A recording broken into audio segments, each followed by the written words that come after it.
The unemployment rate for new college grads has recently surged, and some economists say businesses are now replacing entry-level jobs with artificial intelligence. Here's CBS's Ali Bauman. Front gate, front gate. 22-year-old Michael Macaluso just earned his degree in mechanical engineering from the University of Connecticut. Feel good? But this summer, he's back helping manage his hometown pool. He hasn't found a job in his field despite applying for nearly 200 positions. Did you have any expectations about what the job market would be like when you graduated? I was told by a lot of people that I was going to get a job right out of college, and then all of a sudden, there's no jobs. New research finds now, for the first time ever, the unemployment rate among recent college graduates has exceeded the national unemployment rate, ballooning to 6.6% over the past 12 months. Oxford Economics' Matthew Martin. This kind of goes against what you would expect. Those with higher educational attainment usually have better employment prospects than those with less educational attainment. Martin's team believes companies are eliminating formative entry-level jobs, the work handed over to artificial intelligence. Tech companies are leading the way. AI is permeating every aspect of our lives. Nariman Farvardin, the president of Stevens Institute of Technology, says his school has been preparing for the AI revolution for the last 10 years. He expects disruption throughout the workforce will be bigger than the disturbance brought on by the introduction of the internet, and it could last up to 15 years. I think AI has the potential to either augment or maybe totally replace jobs that are physically or cognitively repetitive. These jobs are not only done by entry people. There are certain people who do repetitive things for all of their life. Those jobs are in jeopardy. Kaylee Totlin just graduated from Stevens with her computer science degree. She did an internship with Verizon as a sophomore, and the company has now hired her. I think something that's important with entry-level jobs is the networking and the opportunities that you make from it. Farvardin says his message to students today is the same as it always has been. Get an education that will last a lifetime. We don't try to teach our students skills. We try to teach students a way to learn on their own for the rest of their lives. He says workers who innovate alongside AI won't get left behind. Ali Bauman, CBS News, Eastchester, New York.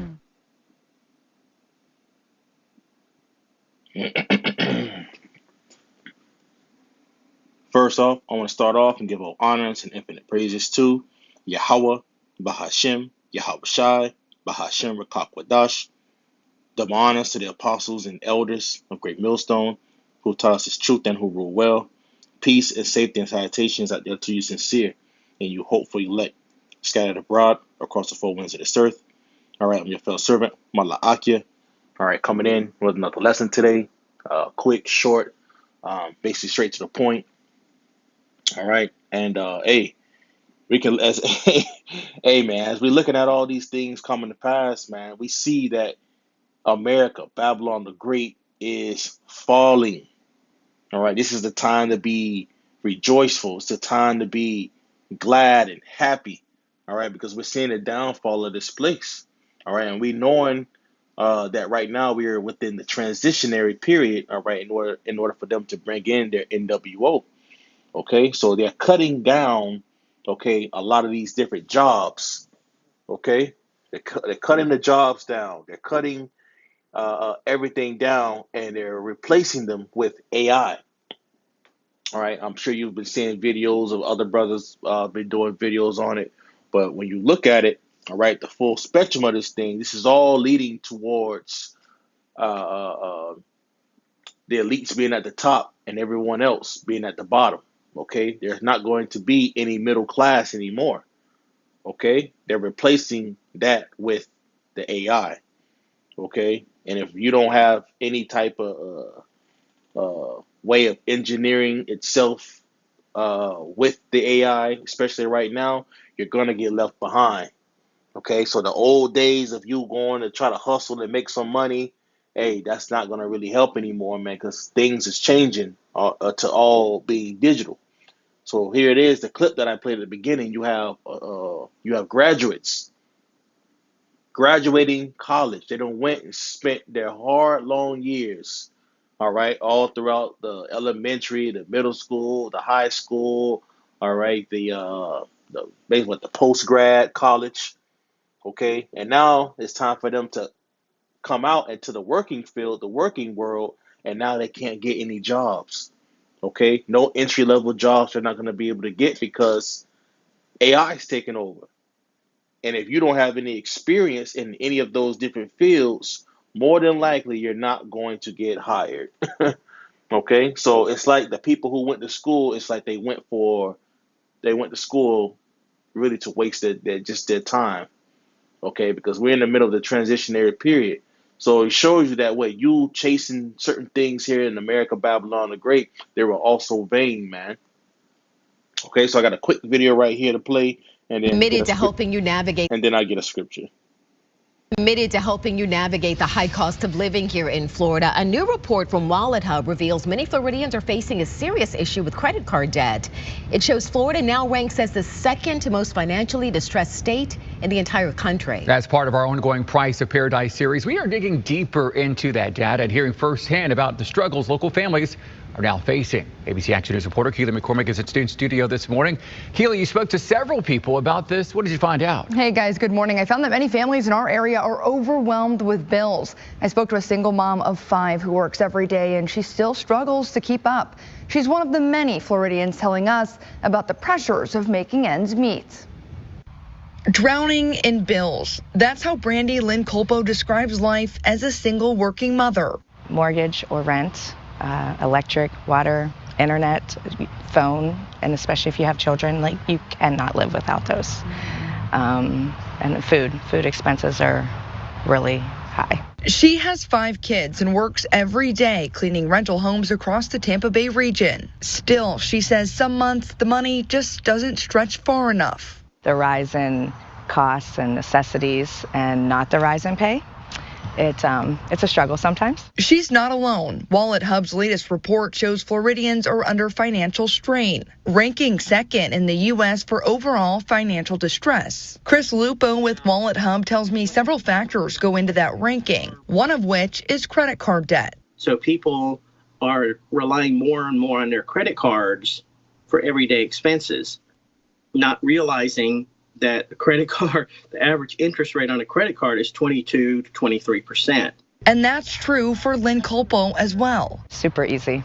If you fall short on your check and your electric bill's $40 or $50 over budget, you kind of look to your credit card. So eventually it stacks up. And once it does stack up, she says it's hard to dig out. Lupo says it takes careful budgeting to do so. Cut out the non-essentials, apply any savings to your debt, tax refunds, any type of holiday or yearly bonuses. Put all of your bonus money towards your debt to reduce your balances faster. And if you are struggling to pay down debt or even build a budget, you're not alone. There are several free resources within the Tampa Bay area to help you out. I linked those for you on abcactionnews.com. Back to you. So you see, financial distress, okay? Financial distress. Let's get that. Distress. Because this is what's happening with the people right now. It says distress. It says circumstance that causes anxiety or hardship. Okay? She said that here it is here in Florida. Okay, it's ranked number 2 throughout the U.S. And you can obviously see that the people are hurting. Okay, you got people getting out of college, looking for jobs, can't get a job. You got people already out here right now getting laid off. You got people out here looking for jobs. They're putting in 3,000 some odd applications. They have a degree and all that. And guess what? They can't even get any entry-level jobs. Showing you that this place is cooked. This shit is done. So the people are in distress. Going from credit card to credit card, applying for credit. They're using their life savings all on credit, okay?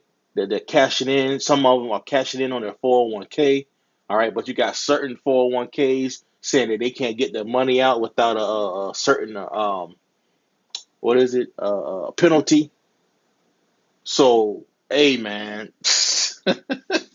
If you fell for the dream here in America, Babylon the Great, you fell for the okie doke, man. Okay, because this place was just nothing but just a dream. Okay, you was just in in an alternate world of what Esau has created for you, and he's about to put you into a digital prison. You're working your way up to a digital prison. So it says restraint, affliction, narrowness, distress. So the people are in the streets. It says to draw apart, to hinder, to compel, to coerce, draw tight, press together, anguish, grief, pain, or suffering of the body or. And that's what these people are feeling, man. Anguish, grief, pain, suffering of the body or mind. Okay? So they're trying to get away from it, man. So let's get right here. This is one. Ecclesiastes 12 and verse 3 says, in the day when the keepers of the house shall tremble, and the strong men shall bow themselves, and the grinders cease because they are few, and those that look out of the windows be darkened. Okay, you got these chief economists, all right, they're looking at the numbers, the statistics, they're looking at everything that's happening, and you can also see, all right, that they have a worrisome, okay, because they see that this next thing that's getting ready to happen is going to be much, much worse than what happened in 2008. Okay, probably much, much worse than what happened in, man, what was that when the people did the bank runs in the early 1900s, the Great Depression. Okay, this is going to be far, far much worse, okay, than the Great Depression. The Great Depression. Famines are coming, tribulations are coming, much more things are coming. Okay, the jobs, all right, are ceasing more and more. There's no way that people are getting jobs. Okay, you may get a couple here and there, but for the majority of the people here, they're not getting any jobs. Okay, and the ones that's looking out, okay, the windows, hey man, they ain't got no hope. You got people right now don't know what to do. Their rent is due. All right, they're at the point of getting evicted. Okay, but then from there they're gonna go out there to be on the street, to being homeless. No shelters are taking them. And next thing you know, guess what? You're gonna be getting locked up because now Esau's putting different laws into place to come pick up the people who are homeless. Come on, man, this place is done. And the door, verse 4, and the door shall be shut in the streets when the sound of the grinding is low, and that's what we're seeing right now. Multiple businesses are closing. All right, a lot of storefronts just sitting there for lease, with the for lease signs on it. People selling their homes if they can. People moving out of the houses for rent, or even apartments for rent, to try to look for something cheaper. People are getting behind on their rent and getting kicked out, evicted. It says, and he shall arise up at the voice of the bird, and the daughters of music shall be brought low. People are going to be getting up early in the morning, trying to figure out what to do. But guess what? There's nowhere to go. See, Yahweh Bashim Yahushai got these people in the trick bag, man, by using Esau Edom, man. All right, the entertainment, all that is shutting down. They look at Las Vegas. Look at the tourism here in America. People not coming to America. Let me get one more. Because this is what we head into. Sedition. People running into your houses. It's getting ready to get real bad out here. 2 Ezra 15, verse 14. Woe to the world and them that dwell therein. For the sword in their destruction draweth nigh. And one people shall stand up and fight against another, and swords in their hands. Okay? Yeah, brothers, we go into, there are going to be race wars, all right? But really, when you go into it, it's going to be clashes of different class wars, okay? Because this is where this is all leading to. Which class do you belong to? And the people at the bottom are going to be fighting, while the ones at the top are going to be looking at the ones that's down fighting, okay? People are going to be out here in the streets with guns, knives, weaponry to kill up each other, because to take the things of what they have, because they don't have any. For there shall be sedition among men, and invading one another. They shall not regard their kings nor princes, and the course of their actions shall stand in their power. See, ain't nobody gonna give a damn about what the president gotta say. No one's not gonna have to worry about what any type of official is gonna say. They're gonna take the matters into their own hands. Fuck ICE, fuck all the different agencies. None of that ain't gonna matter at that point. A man should desire to go into a city and shall not be able. All right, they're gonna be blocking off cities, okay? Or you may try to go into one city, but the city's so fucking crazy, too hectic, you can't even enter into that city. It's finna get that bad out here, especially when that famine come. Especially when the famine come. It says, "For because of their pride, the city shall be troubled, the houses shall be destroyed, and men shall be afraid." Going into Jeremiah 30. It says, "A man shall have no pity upon his neighbor, but shall destroy the houses with the sword and spoil their goods because of the lack of bread and for great tribulation." See, this is what we're coming to. As we're seeing the events roll out, we're coming to the point of where we're getting ready to see great tribulation upon these people. These people are losing everything that they have, and they about to start losing even more. You're hearing about people getting burned, people getting stabbed inside the stores. So there's getting to the point to where you're not going to be able to go outside your door. It's not going to be safe. And we're coming into those dire times. All right, so stay prayed up, stay watchful, stay looking at the prophecies, man, because things are kicking off. All right, so hey, Lord willing, this lesson was edifying. And that to you, Akim Wakwat.